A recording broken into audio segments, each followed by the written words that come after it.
नमस्कार, मैं हूं आपके साथ पूर्णिमा मिश्रा। हमारे खास प्रोग्राम क्या कहते हैं नरेंद्र मोदी में आज आपको सुनवाएंगे प्रधानमंत्री का वो ऐतिहासिक भाषण जो उन्होंने 3 जनवरी 2014 को गुजरात के अहमदाबाद में दिया। मोदी जी ने अपने भाषण में कहा कि आज अगर हिंदुस्तान चाहे तो दुनिया में नर्सिंग स्टाफ एक्सपोर्ट करने की ताकत रखता है, पैरामेडिकल स्टाफ एक्सपोर्ट करने की ताकत रखता है और आने वाले दिन में अगर हम इसी पर फोकस रहे तो हम भारत के हेल्थ सेक्टर को तो लाभ करेंगे ही, दुनिया के भी साथ ही काम आ सकते हैं। कभी मैं बच्चों से मिलता हूं तो मैं उनसे एक सवाल पूछता हूं कि बताओ भाई, तुम्हें दिन में पसीना कितनी बार आता है? You'll be surprised to know आज बहुत सारे बच्चे ऐसे हैं कि जिनके भाग्य में पसीना नहीं है।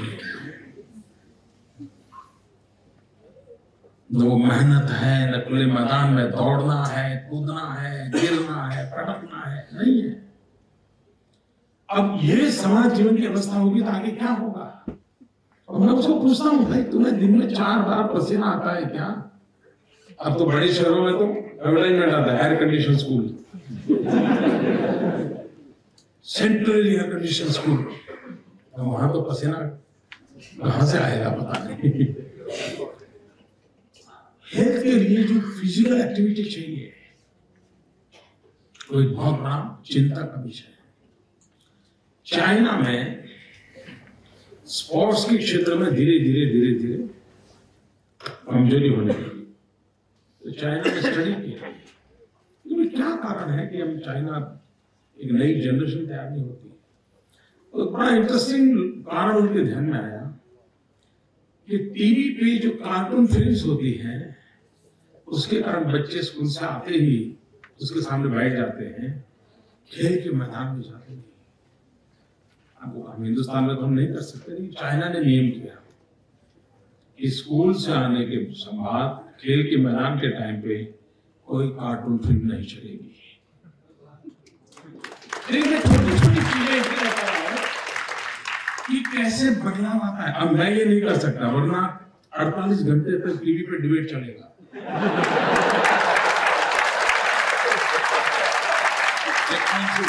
है मोदी समझता क्या है, बच्चों के अधिकार का क्या? अगर कार्टून फिल्म देखेगा नहीं तो बच्चे का डेवलपमेंट कैसे होगा? उसकी क्रिएटिविटी खत्म हो जाएगी। पता नहीं साहब, दुनिया भर के बड़े वैज्ञानिक इकट्ठे हो जाएंगे। खैर, उनको भी तो अपनी रोजी रोटी का सवाल है।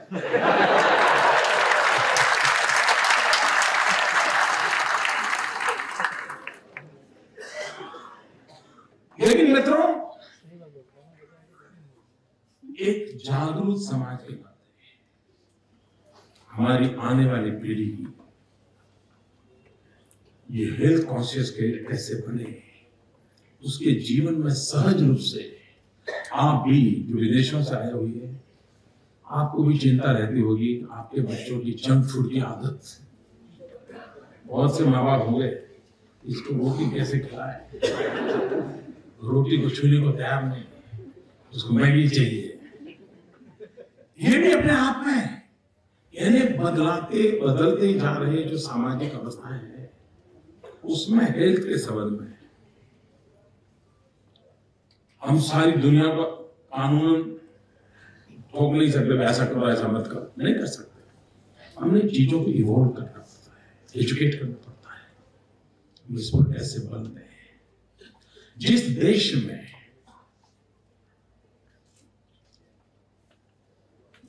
हेल्थ के सेक्टर में इतना हमारे पास समृद्धि है, लेकिन हम दुनिया में ये जितनी बड़ी मात्रा में इसका ब्रांडिंग करना चाहिए, मार्केटिंग करना चाहिए, हम नहीं कर पाए। और ज्यादातर हम वेस्टर्न मॉडल को फॉलो करने लगे। हमारे पास बहुत सी चीजें, मैंने ऐसे बहुत डॉक्टर देखे, बड़े बड़े डॉक्टर जो खुद सर्जरी भी करते होंगे, 50 चीजें करते होंगे, लेकिन खुद के घर में होम्योपैथी के सिवा किसी को घुसने नहीं देते। उनको मालूम है, वो जानता है शास्त्र। होलिस्टिक हेल्थ केयर एक प्रकार से हम लोगों की बहुती है। हमारी विरासत है। हम इस पर कैसे बल दें? आज देखिए हर्बल मेडिसिन, मैं मानता हूं हर्बल मेडिसिन और हिमालय जैसी संपदा हमारे पास हो। रामायण में हम पढ़ते हैं कि लक्ष्मण जी बेहोश हो गए, हनुमान जी जाकर के जड़ी बूटी हिमालय से ले आए और लक्ष्मण जी होश में आ गए। वो हिमालय तो खड़ा है, लक्ष्मण जी हो या ना हो, हनुमान जी हो या ना, हिमालय तो खड़ा है। लेकिन हर्बल मेडिसिन के एक्सपोर्ट में आज चाइना दुनिया में नंबर 1 पर है, हम नहीं है। ये चैलेंज हम कैसे और दुनिया को हम कन्विंस कर सकते हैं? यस, हमारे पास ये है भाई। दुनिया के कानून होंगे तो सप्लीमेंट्री फूड के रूप में चला जाता है, ऐसे ही है ना, सप्लीमेंट्री फूड ऐसे ही लिखते हैं, हाँ ऐसा करके लिखते हैं। तो कोई रास्ते पर है साहब, और हम इस विषय में तो सब मास्टर लोग हैं। उसी प्रकार से 2 उदाहरण मैं देना चाहता हूं। मैं नहीं जानता आप साइंस वाले इससे सहमत होंगे नहीं होंगे, लेकिन मेरा रॉ विजन कहता है कि दुनिया में अगर सबसे पहली प्लास्टिक सर्जरी हुई होगी तो कहां हुई? तभी तो गणेश बने होंगे। अगर प्लास्टिक सर्जरी का ज्ञान हमें ना होता तो गणेश जी कहां से होते? आज जो दुनिया जेनेटिक साइंस की चर्चा कर रही है, कर्ण मां के गर्भ से पैदा नहीं हुए थे। कर्ण का पूरा जो वर्णन है महाभारत में, कर्ण जेनेटिक साइंस से पैदा हुए थे। इसका मतलब ये विधाएं कभी कभी तो रही होगी। हम इसे खोते चले गए, अपनी दुनिया को से दूर चले गए। आप लोगों को मालूम होगा, जो इस प्रकार से दुनिया में थोड़े जुड़े होंगे, एक नया मेडिकल साइंस डेवलप हो रहा है और वो है ऑरा के संबंध में। पहले के जमाने में हमारे यहाँ साधु महात्मा रहते थे तो उसके तेजो वाले उनके चेहरे पर एक बड़ा प्रकाश पुंज रहता था और लगता था आर्टिस्ट की शायद वो आदत होगी, या बड़े महापुरुषों के इस पर प्रेजेंट ना करे तो अच्छा नहीं लगता होगा। ऐसा साइंस ने सिद्ध किया है कि हम सबके शरीर के ऊपर एक ऑरा होता है। ऑरा के माध्यम से आज तय किया जा सकता है कि 20 साल के बाद इस बॉडी में इस डेफिसिट की संभावना है, and because of this deficit इतने प्रकार के डिसीज की संभावना आज ऑरा तय कर रहा है। ये इसका मतलब ये हुआ पूरा मेडिकल साइंस एक नए सीमा की ओर आगे बढ़ रहा है।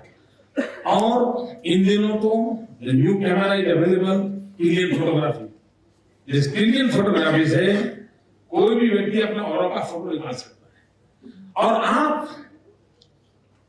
होलिस्टिक हेल्थ केयर के माध्यम से, योगिक क्रियाओं के माध्यम से अपने ऑरा में परिवर्तन ला सकते थे विदिन अ ईयर। अब ये इतना बड़ा विज्ञान वेस्टर्न वर्ल्ड में डेवलप हो रहा है। हम कैसे अगर इतना बड़ा हमारा ऑर्गेनाइजेशन है, हमारी ये जो विरासत है, उसको हम दुनिया के सामने कैसे लाया जा सकता है, कैसे लेना है, लोगों को बताएं।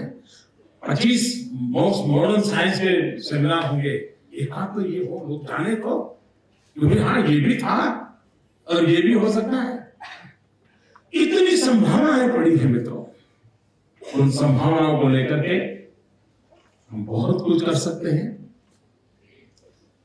गुजरात ने हेल्थ सेक्टर में पब्लिक प्राइवेट पार्टनरशिप के मॉडल को बहुत भली भांति आगे बढ़ाया है। वरना हेल्थ सेक्टर में पब्लिक प्राइवेट पार्टनरशिप का मॉडल हो सकता है, ये बड़ा ही उलझन वाला विषय गुजरात ने डेवलप किया। हमारे यहाँ पहले इंस्टीट्यूशनल डिलीवरी मुश्किल से 40-45% थी, और इंस्टीट्यूशनल डिलीवरी 40-45% होने के कारण IMR और MMR की स्थिति बहुत खराब रहती थी। हमने एक चिरंजीव स्कीम लाई, गायनेकोलॉजिस्ट डॉक्टर्स को इनवाइट किया, उनको पब्लिक प्राइवेट पार्टनरशिप का मॉडल बनाया, और आज परिणाम ये हुआ है करीब 95% इंस्टीट्यूशनल डिलीवरी हमने पार किया। और उसके कारण माता मृत्यु दर, शिशु मृत्यु दर उसमें बहुत बड़ा बदलाव आया है। हमने बाल सखा योजना चालू की और जितने पीडियाट्रिस्ट हैं उनको हमने पार्टनरशिप की, प्राइवेट डॉक्टर को प्राइवेट की। उनको कहा भाई बच्चा जन्म करता है, फर्स्ट वीक सबसे बड़ा डेंजर होता है, फिर फर्स्ट महीना डेंजर होता है, फिर फर्स्ट 3 महीने डेंजर होते हैं। इतना समय आप केयर कीजिए, फॉलो कीजिए। कई डॉक्टर आगे आए और उसको काम कर रहे हैं, उसके कारण हम बच्चों के जीवन को काफी एक सुरक्षा का भाव पैदा हुआ है। तो पब्लिक प्राइवेट पार्टनरशिप का मॉडल हेल्थ सेक्टर में गुजरात में बहुत अच्छे ढंग से लागू किया। इन दिनों तो हम हमारे जो सरकारी अस्पताल है डिस्ट्रिक्ट के, उनको भी हमने एक मॉडल बनाया है कि प्राइवेट पार्टी आए, उसको चलाए। गरीबों के लिए जो सुविधाएं हैं उसमें क्वालिटी इंप्रूव हो, लेकिन खर्च के संबंध में एक नया पैसा ज्यादा बढ़ना नहीं चाहिए। वो मॉडल हमारा काम कर रहा है, धीरे धीरे हम इसको आगे बढ़ाना चाहते हैं। हेल्थ सेक्टर में सबसे बड़ी आवश्यकता हुई है वो ये है ह्यूमन रिसोर्स डेवलपमेंट। दुर्भाग्य से हमारे देश में जितनी आवश्यकता है उतनी मात्रा में डॉक्टर तैयार नहीं हो रहे हैं। सारी कॉलेज में सभी डॉक्टर 100% रिजल्ट के साथ आए तो भी डॉक्टर कम पड़ने वाले। इसका मतलब कि बहुत व्यापक रूप से मेडिकल कॉलेजेस तैयार हो, पैरामेडिकल स्टाफ के लिए तैयारियां हो, नर्सिंग के लिए तैयारी हो। हम लोग भाग्यवान है कि we are the youngest country in the world. हमें डेमोग्राफिक डिविडेंड मिला। 65% पॉपुलेशन इज बिलो 35। जिस देश के पास इतनी नौजवान पीढ़ी हो, लेकिन अगर हमारा मैनेजमेंट नहीं होगा तो डेमोग्राफिक डिविडेंड, डेमोग्राफिक डिजास्टर बन सकता है। हेल्थ सेक्टर के लिए हमें इतने, इवन नर्सिंग के लिए कितने, आज अगर हिंदुस्तान चाहे तो दुनिया में नर्सिंग स्टाफ एक्सपोर्ट करने की ताकत रख सकता है। पैरामेडिकल स्टाफ एक्सपोर्ट करने की ताकत दुनिया को जरूरत है। उनके पास इस प्रकार का मैन पावर अवेलेबल नहीं है। आने वाले दिनों में अगर हम इस पर फोकस करें तो हम भारत के हेल्थ सेक्टर को तो लाभ करेंगे ही करेंगे, हम दुनिया के काम आ सकते हैं। आप लोग जानते हैं कि गुजरात फार्मास्यूटिकल इंडस्ट्री में काफी आगे है। दवाइयों का उत्पादन में गुजरात का बहुत बड़ा कंट्रीब्यूशन है। और अगर गुजरात में नहीं, गुजरात के बाहर है तो भी वो गुजरातियों के हक में है।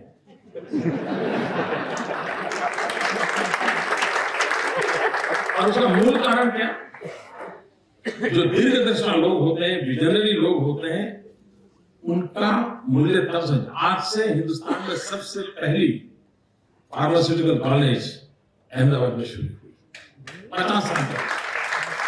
उस समय के दीर्घदृष्टा लोगों ने एक कॉलेज को जन्म दिया। आज हम सारी दुनिया को बीमारी से बाहर लाने में सफल हो रहे हैं। एक छोटा सा काम 50 साल के भीतर भीतर दुनिया में कितना इंपैक्ट क्रिएट कर सकता है, इसका एक जीता जागता उदाहरण है। और इसलिए जो लीडरशिप है, leadership does not mean political leadership. समाज के हर क्षेत्र में लीडरशिप होती है। वो अगर विजन के साथ काम करते हैं तो कितना बड़ा बदलाव ला सकते हैं, इसका ये जीता जागता उदाहरण हम इसे अनुभव कर सकते हैं। मित्रों, बहुत सारे क्षेत्र हैं।